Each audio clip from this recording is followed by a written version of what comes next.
Okay, so here's part 2 to how to record interviews with Zoom.us.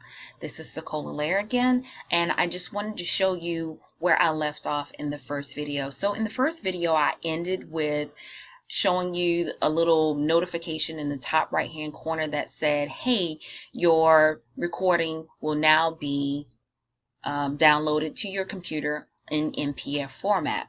What happens if you are using the free version and you're going to record it and download it to your computer, which is going to do it automatically? You have the option with the pro version to do it to the cloud or to your computer.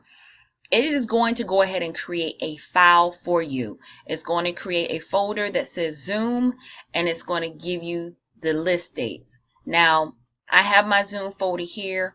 I have it all and it goes into my documents. So I can look at all the ones that I've had recorded in the past year, even back into 2016 if I still need them. And then I click on here to open up the file. And it's going to give me two options. The options that I want is the audio only. That's if you're just going to send an audio recording, or you can do the playback version through the VLC media file, or you also have this particular one, which is the QuickTime. So whichever one that you want to send. Now the playback version may have less usage or data space on your computer, so it's totally up to you whichever one that you want to send. The great thing is that I use these interviews. I may download them, take them, upload them into my video editing software, may add some extra features, some little extra panache.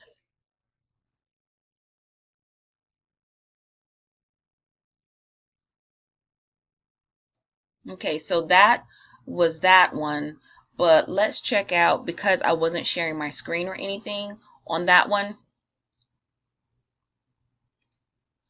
it's not going to show anything, but you can still hear the audio on it. And that's pretty much it. So you can take your video interviews, you can upload them to YouTube, you can host them on your website, however you want to do it. Just send people an audio file or audio recording. Say, for example, you're not really into video and you just want to send a motivational tip and you want to send it out to your email list, or you want to send something out to your clients. It's okay, you can do that. And so this is the QuickTime version. You're not going to see any video because I wasn't sharing my screen, or you didn't see my face. Okay, hopefully that answers your questions about where to find your recordings on your computer. Again, if you have any further questions, don't hesitate to ask. Talk to you later and have a great day. Bye bye.